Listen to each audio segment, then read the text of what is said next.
Yo,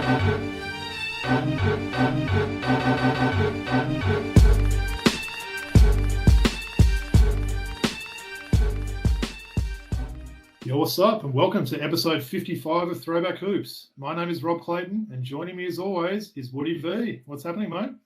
Not much, brother. Great to be here. Christmas around the corner. Excited. That's it. Me too, mate. Well, just a quick reminder where to find us. So please make sure you like, rate, and subscribe on YouTube or where all podcasts are found. Really appreciate everyone's support. So, look, today we're absolutely thrilled to have another very special guest joining us. She started her career in Sutherland in New South Wales and represented Australia at youth level before attending St Mary's University in the US. After returning home, she helped win a title with her hometown Sydney Flames and then went on to play with Adelaide, where she made another grand final and also won the Defensive Player of the Year award in 2019. 2019 was also when she made her Opals debut and then went on to play with the Townsville Fire and made the All WNBL second team in 2020. She's one of the best players in the NBl1 competition and is having another career year this season in the WNBL, where she's currently second in the league in scoring. It is a very special welcome to Lauren Nicholson. Oh, thanks for having me, guys. That was a nice intro. Hopefully I didn't forget anything. Yeah. No, it's an absolute pleasure to have you on there, Lauren. We really appreciate it. No, that's not at all. Nice. Well, I was sort of saying to Woody earlier. Good to be here. No, absolutely. Pleasure to have you. And as I was saying to Woody earlier, I don't like to play favourites on this show, but I have been saying to him all season that you're my favourite WNBL player. So I'll try not to get starstruck today when I'm asking you these questions, but yeah, great to have you on. And look, we normally sort of go through a few jerseys and sort of show them off. We're going to make the show a little bit different today. It's going to be more about Lauren this week. But Woody, I know you're sort of wearing a WNBL jersey today that you wanted to show off. So why don't you show the audience that one? The first one. All right. Why not? So Woody's got his Flames Willoughby jersey. I think it just came in the mail yesterday. So been keen to get one of those. That's a nice looking jersey, Woods. Yeah, I had to have something to match my Kings hat. But yeah, Jocelyn Willoughby, import for the Sydney Flames this year. She's made an impact. I think Lauren, you've not gone up against her just yet, have you? No, we haven't played the Flames yet, but she's a good player. Not a bad jersey to have at all. Very good. I did mention as well, Woods, and I also let Lauren know that I did order orange #1 Townsville jersey a few weeks ago. Unfortunately, it hasn't come in time. Otherwise, I would have been wearing that. So, look, I thought I'd just show a couple of jerseys today. Hanging behind me, I've got the Rashard Kelly Jack Jumpers jersey, just in honour of him coming on the show last month. So I wanted to show that one. And just given its Indigenous round in the NBL, I'm just wearing a Duop Reath Illawarra Hawks jersey from last year. So as I said, not going to do the normal stuff where we sort of give all the bios and speak about these players. But what do you reckon, Lauren? We might get straight into it and have a bit of a chat. Yeah, sounds good. All right, good stuff. Well, now, Lauren, first thing we wanted to ask you, and we'd like to ask all our guests this, how you got into basketball and who were your early influences in the sport? I guess when I was real young, it was just my mum and my sister. I was around the game at a really early age, probably 4 or 5. I was running up and down a basketball court, and my mum actually went to the AIS the first year it opened to play at a state level, and went over to college as well. So they were probably the main influences. And I also just loved watching the game, loved being around it, loved all the people, and, had a few players that I loved watching. And also the 2000 Olympics, I reckon, was when I really thought, wow, I want to be a basketball one day. Nice. Well, tell us about that. Did you have sort of any, players or teams or anything that when you were growing up that you sort of followed, either in women's or men's basketball then? Yeah, I think the Opals when I was little. Michelle Timms, I used to love watching her play. She was just feisty, and especially at that 2000 Olympics, she was awesome to watch. And I also love Robin Ma. She was just a defensive specialist and outworked anyone on the court. So I loved watching her too. So I would say probably the Opals. And then as I've gotten older, I've followed a couple of NBA teams here and there, but I wouldn't say I'm a massive follower of any team in particular. I'm also players. No, fair enough. Well, Lauren, we've had Michelle Timms as a guest on this show before, and she spoke fondly about her experience at that 2000 Olympics towards the end of her career and how much it meant to her to play in front of a home crowd. She's a legend, so that's a pretty good role model, someone to look up to. I also wanted to quickly ask you about your time playing for St. Mary's, where you attended from 2012 to 16. What was it like being away from home at a young age, probably for the first time for an extended period? And you know, that college experience in America, everyone speaks about it being unique. Tell us a little bit about all of that, if you could.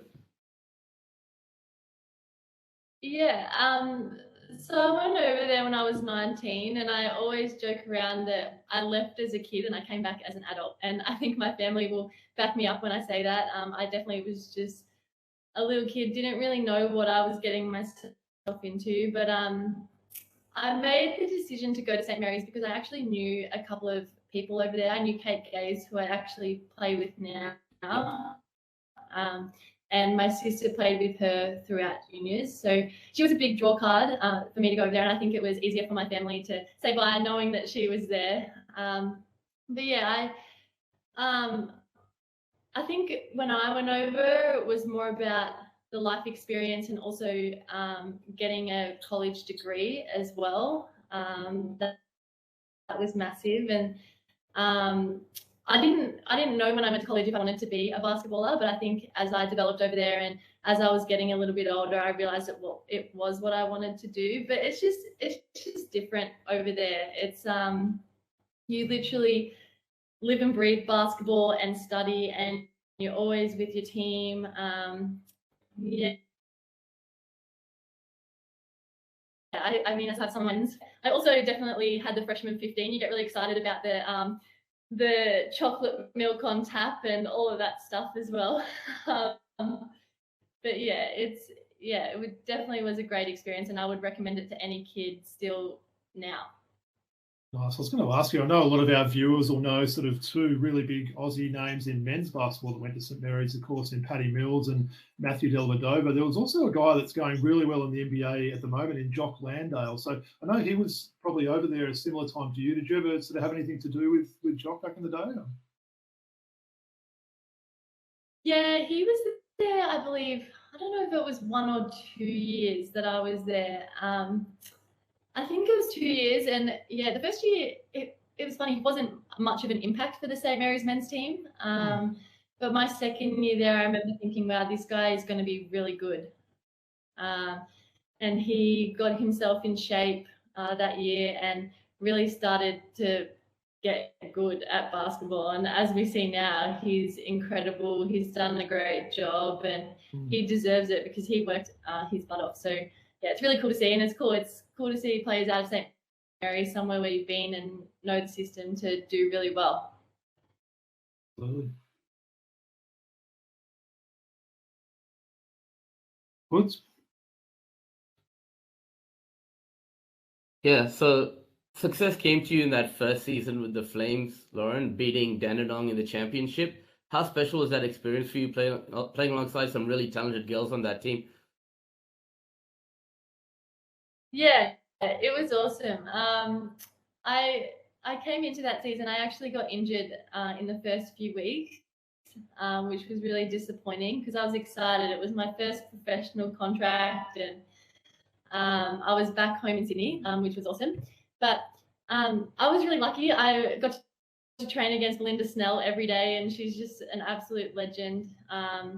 And back then was still in her prime. And also Leilani Mitchell, who everyone knows is one of the best Opals players to ever go through it. So it was cool playing along, and I came off the bench and just tried to do my part. And that season, it kind of just got better and better as it went on. Yeah, and I only have really, really great memories. It's kind of funny. I feel like you get a feeling that you know when you're going to win a championship because everything just goes right. Everyone's playing their best basketball. There was never a doubt in my mind. So we won it in 2 games in Dandenong, and yeah, it was really special. And yeah, I did it with some of my really good friends too, and Sarah Graham, Sinead Greaves, which was cool, really cool. I think it was a fractured tibia you had that going into that season. Is that right?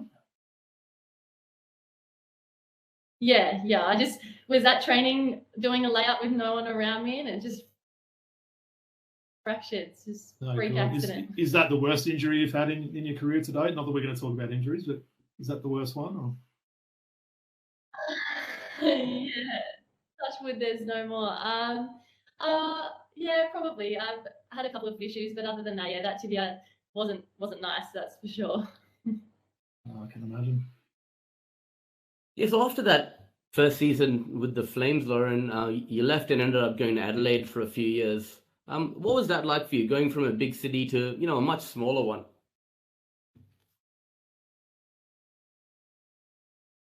It was really hard to leave home, and I love Sydney. Sydney will always be my home. So to leave and try something different, especially within Australia, was a big step. But I think it was more of a basketball decision, not necessarily the place. In saying that, I spent 3 years in Adelaide and I loved the city by the end of it. But yeah, I think Chris Lucas, who was the coach there at the time, he kind of gave me an opportunity to go there to work on my game, to be a full-time basketballer. And in Sydney, I couldn't do that. I was still working a full-time job and trying to play as well. So that I could getting into basketball and see how I could actually be.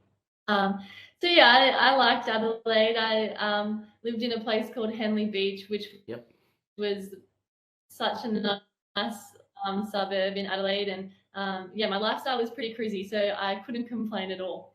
And what is it with the teams you've chosen there as well, Lauren? So the Flames, the Lightning, and the Fire. Is that like some sort of coincidence or something there? All those team names are a little bit related.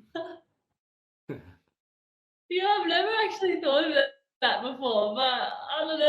It's a coincidence, but maybe it's not. Who knows?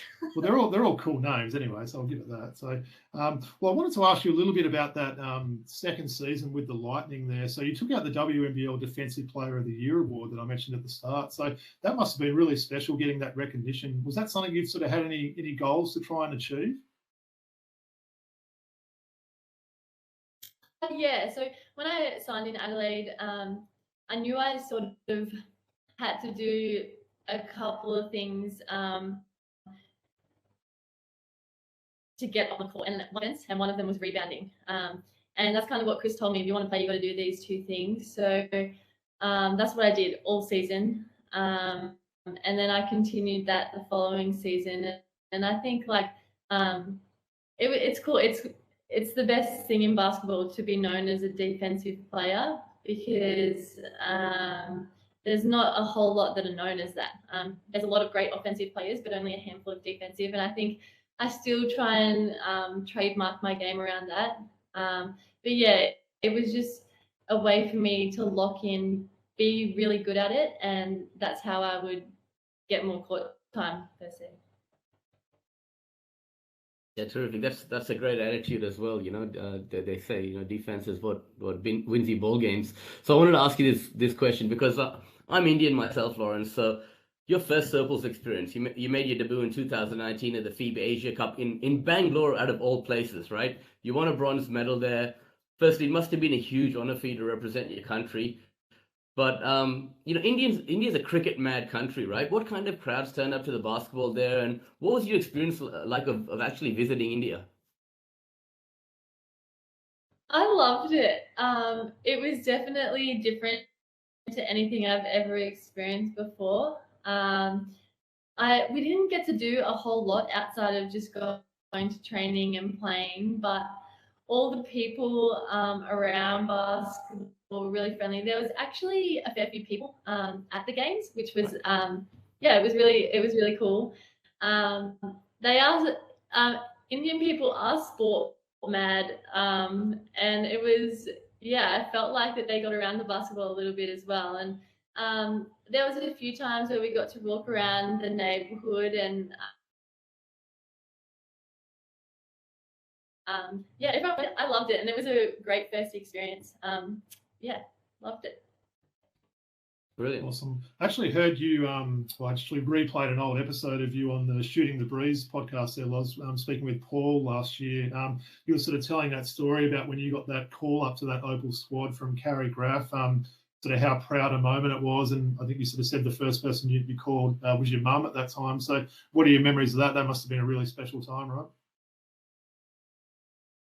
Yeah, so I was playing in Adelaide, and it was after a game, and I remember Sandy saying to me before the game that she wanted to have a chat after, but with the game and everything else, I didn't really think a whole lot of it.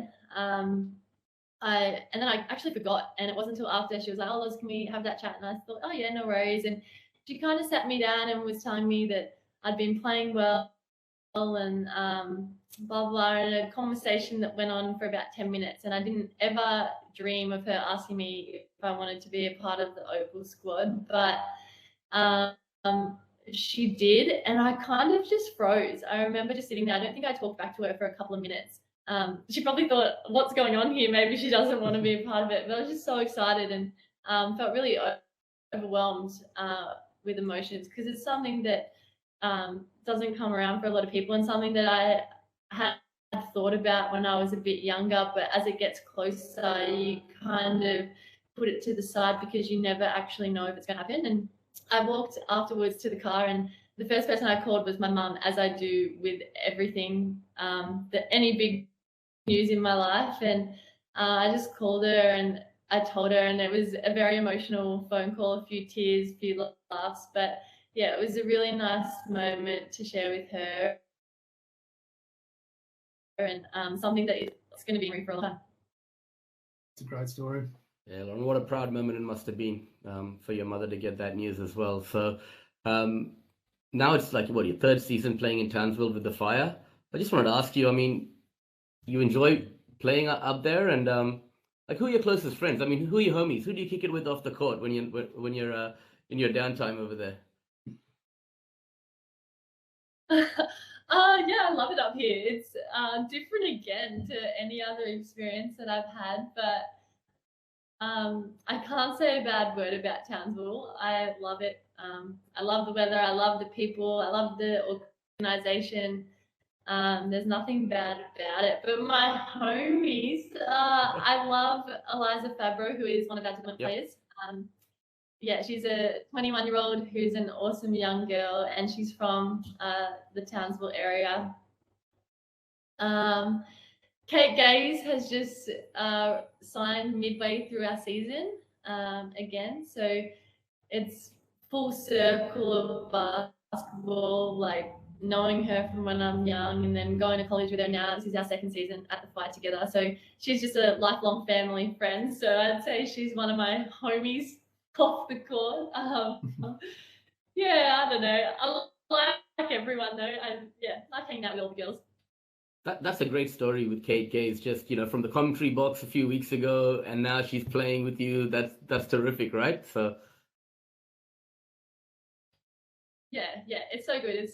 It's good for her, and she's still good enough to play in the WNBL, so I love having her back. Yes, brilliant. And I mean, speak of friends, you would obviously go up against a lot of friends and former teammates.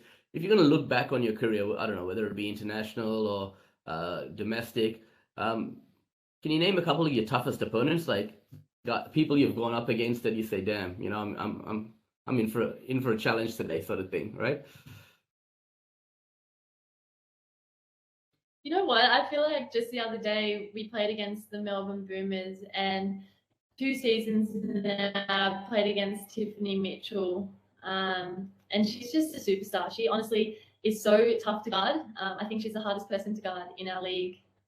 She's just elite. And what makes her an even better competitor is that she is lovely once it all finishes. So I love playing against her. Oh goodness, I don't know. I feel like I've come against it. I think Sammy Whitcomb is another one. I think a phenomenal athlete and a really tough person to guard as well. But there's a lot. there's so many good players I've played against, so I can't. There are two I'm going to say, but there's so many more.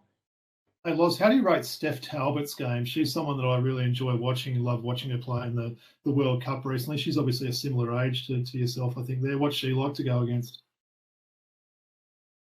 Yeah, she was the next person I would have said. She's tough, and what's tough about her is she can do a little bit of everything.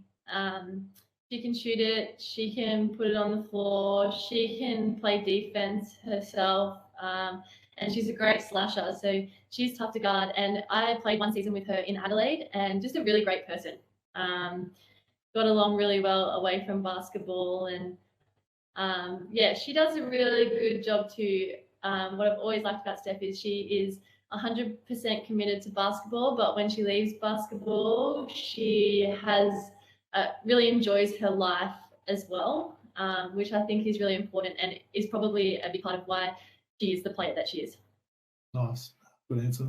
Maybe let me just jump in there really quickly, Robbie. You said that Steph Talbot has a lot of things in life that she likes to do, you know, outside of basketball. She's got interest. I was going to ask you the same question, right? You know, when you're not playing, right, what do you do in your downtime? I mean, what are your hobbies? What do you like to do off the floor? Well, I'm a pretty relaxed person. I love the beach, love it. I love my family too. So when I'm in Sydney for those 6 months, I feel like I spend every spare second with my niece, Noah, and hang out with my sisters and mum as much as I can. And then when I'm up here, gosh, I probably spend a lot of time on FaceTime to them. But yeah, I don't know, I just love being around people. So whatever that may be, movies, beach, all that kind of stuff. But yeah, just around having human interaction is what I love doing. Nice. Well, Loz, I wanted to ask a little bit more about this current WNBL season. I did mention to you I was going to ask you about relationship you've got with a friend of the podcast that's been on a couple of times with us now that we're huge fans of, and the Hawks coach, Jacob Jacoma. So I wasn't actually aware that you guys were sort of together before we lined this up. So that was pretty cool hearing that. But yeah, how is that going with sort of the long distance thing, and obviously with such busy schedules and busy lives that you guys live? Yeah, it's fine. We've been pretty lucky actually. We both played in Melbourne at the same time last week. So he got to come to my game and I got to go to his. And then I was home a couple of weeks prior to that, just visiting because we had the weekend off. And then I'll be home again for Christmas. So I feel like it's only ever been not even 3 weeks apart. And yeah, he's probably hoping it's longer. No, but it's good. It's good. We actually surprisingly don't talk as much basketball as what everyone thinks, especially after a bad game. But no, he's good and it's going well. It's great to hear. I guess Woody and I have sort of taken a little bit of an extra interest in the Hawks since having him on, and just some of those close losses they've had this year. I'm sort of yelling at the TV, sort of almost, I'm a huge Wildcats fan myself, but almost yelling for the Hawks to win like they're my own team. So, yeah, I know the success will come with him. He's clearly a great guy and a great coach there. So I believe there's a bit of a connection, right? He's family friends with Vanessa Panousis, who I think you're pretty close with as well, and, a teammate with Sutherland in the NBl1 there. So there's a bit of a connection there as well, right? Yeah, I played with Vanessa last season and actually lived with Vanessa in Adelaide for a season in the WNBL. So I knew of Jake back then just purely because they were really good friends, but didn't know him until I moved back to Sydney a couple of years later. So yeah, no, she's a really close friend of mine and Jake. So yeah, that's pretty cool as well. Nice. Do I remember rightly, she hit like 10 3-pointers in an NBL1 game last season, I think? Yeah, I don't know, it might have been 9 or 10, but something like that. 10 sounds better, yeah. I tell you what, once she gets going, yeah, we'll go with 10, over 10. Okay. No, she can really shoot the ball. No, good stuff. Well, I just wanted to talk a little bit about the WNBL season so far there, Loz. So I guess at the time of recording, what are we today? It's Tuesday, the 13th of December. So the Fire are 4-2 in third place. How do you feel the team's going so far in these first 6 games?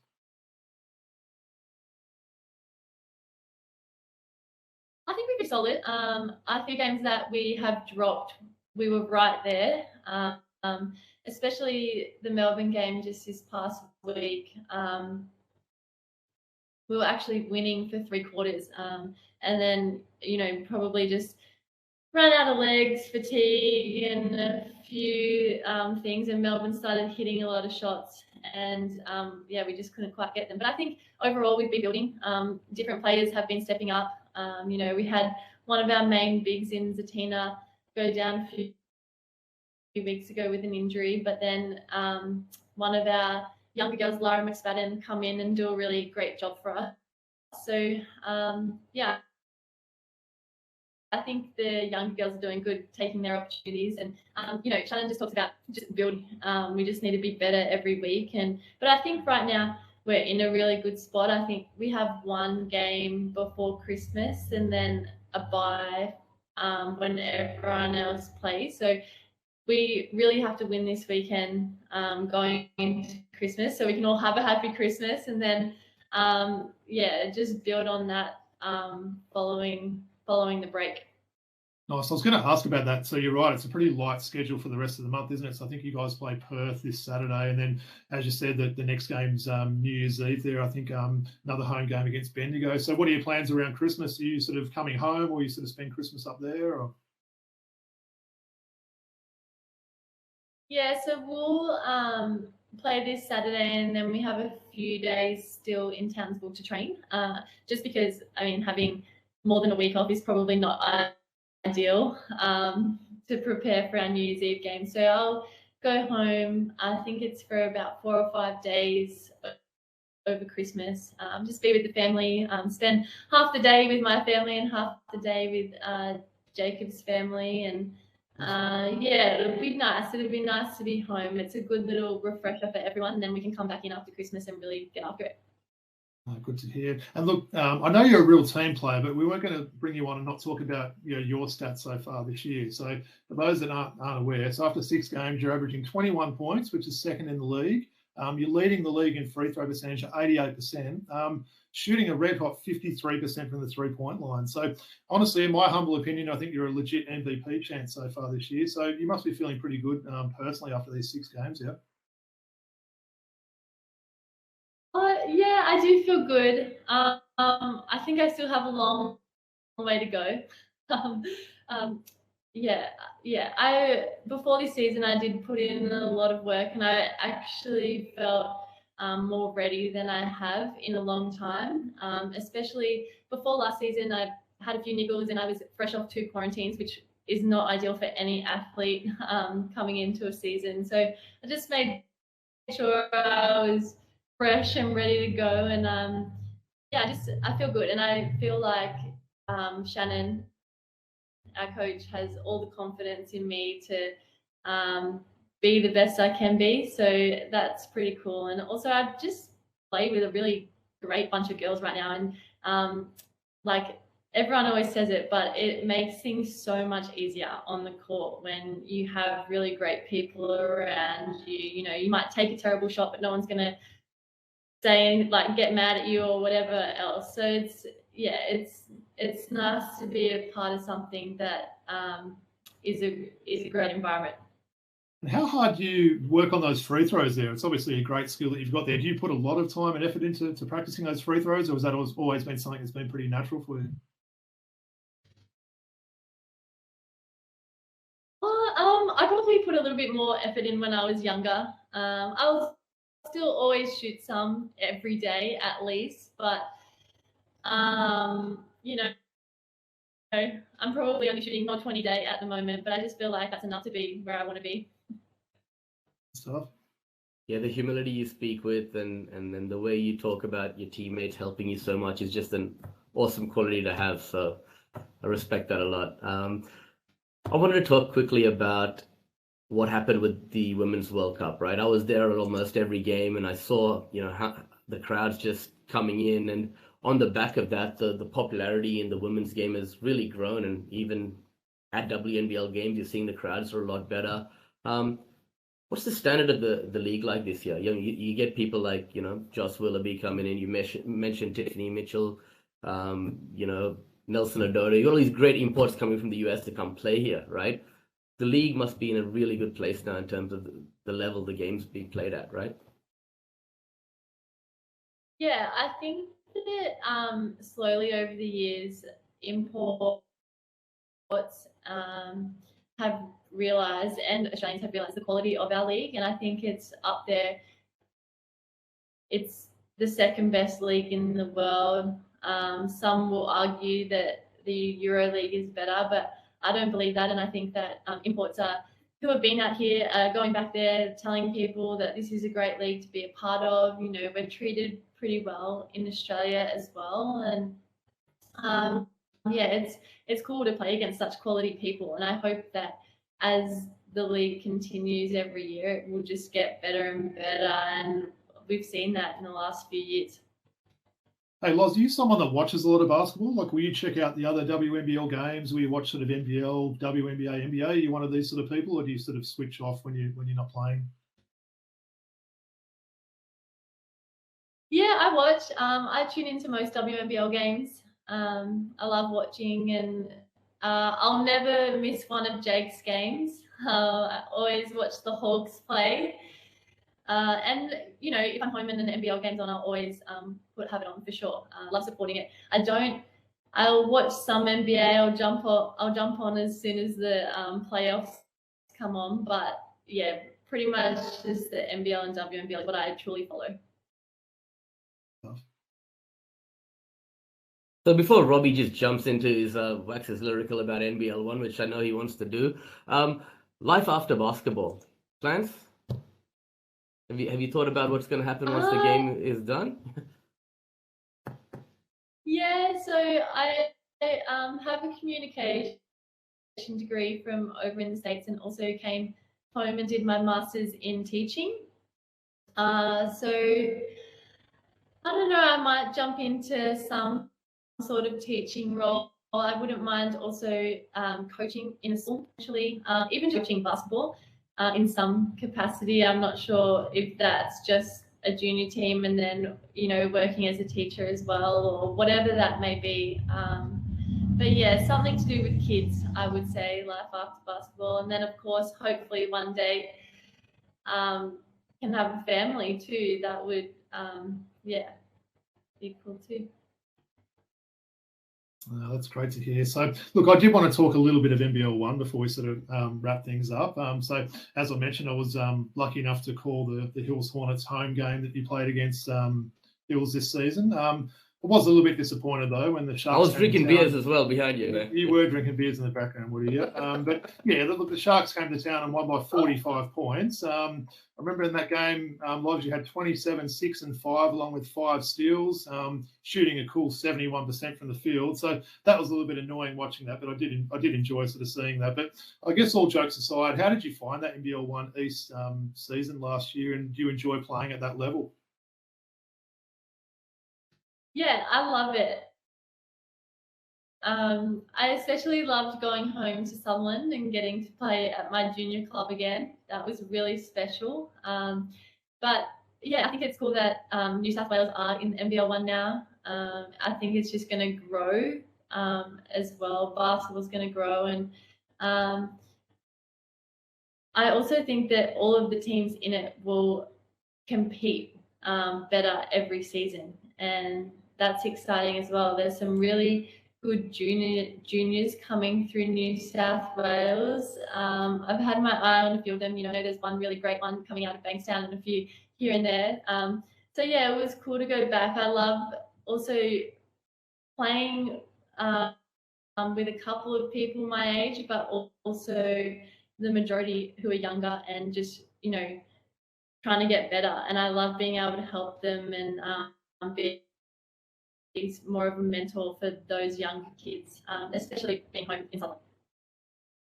And I know you guys ended up playing against Albury in that NBL1 East final. So, look, it'd be remiss of me not to ask about the other superstar, Lauren, that plays as well. So, what's it like sort of been, playing against Lauren Jackson? Have you played much against her over the years, given she's been out of the game for a while? And yeah, what was it like to sort of go against her in that final there?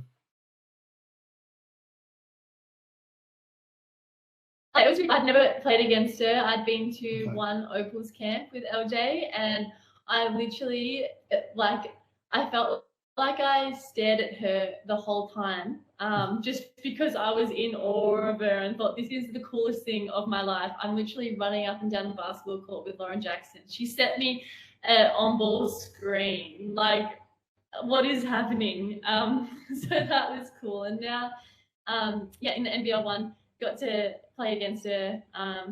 God, she's just a machine. Like, no one who can play basketball at 41 years old like she can. It's just incredible. And I hate losing grand finals, but it was a weird feeling, that one, because I felt like I could accept it because it was Lauren Jackson and she's the best. She was the best player in the world, and she just beat me in a grand final. Oh well, I'll take that one. So as I was disappointed, but she can have that one. Nice. And look, I've mentioned on the show before, after I called the Albury game, I was a little bit starstruck, went up and sort of had a chat with her, and she was just so nice as well. And she literally stayed out of the the stadium at Castle Hill there for probably a good hour after her game finished, just getting photos and signing stuff for everyone. So that was really nice to see that. Obviously, she doesn't have to do that, so that sort of made me sort of hold her even in higher stead, sort of seeing that. So and look, Loz, you did mention at the moment, so you're undecided maybe who you might be playing for in the NBL1. So look, if you want to come and have a game with the Hills, I reckon you'd look really good in green there. So just give me a call and we'd make something happen if you want to go down that route anyway. All right, I'll let you know. Thanks. Good stuff. Good stuff. Well, look, Loz, I thought we might sort of bring to the end of it now. Look, we've absolutely loved having you on. Look, something Woody and I have sort of been really wanting to do on this show, I guess, is really spread the word about the women's game. Correct. Especially with a lot of guys. You know what it's like, Woods, all the sort of guys our age, even sort of, they're not really that much into the NBL. It's all NBA and everything else like that. But we're really trying to sort of continue to help grow the game, spread the word about how good the women's basketball scene is in Australia. So it's just been an absolute honour to have you on there. Look, I just wanted to obviously mention, as I said at the start, if you're watching the videos, make sure you like and subscribe on YouTube or wherever you listen to your podcasts. You can reach out to us on Twitter. We're at Throwback Hoops. We're on Instagram at throwback.hoops. And of course, we've got an email address, which is throwbackhoopspodcast@gmail.com. So probably going to do a mailbag episode over Christmas. Is that right, Woods? Yeah, so just get your questions to us. We'll do our best to answer as many of them as we can. Mix it up. Send us some questions about various different leagues, the WNBL, the NBL, the NBA, or even if you have a jersey request that you'd like us to wear on the show, it's a good chance Robbie or I probably have it. And thanks to all our Patreon pledgers who contribute towards the maintenance of the show. Really appreciate everyone's support. Well, as soon as that number 1 Townsville Fire jersey arrives in the mail, I'm not sure when that will be, but I'll definitely wear that on an episode and show that one off. So any final words, Loz? We always like to give someone the final words. Any shout outs, anything you'd like to say before we go? No, all good. It's been awesome chatting to you guys. Loved it. Can't wait to see the number 1 Fire jersey on the show. Absolutely. I'll let you know as soon as we've got it. All right. Well, look, it's a big shout out from Throwback Hoops. Really enjoyed this show today. Can't wait to do it all again next week. And peace out from Throwback Hoops. Peace.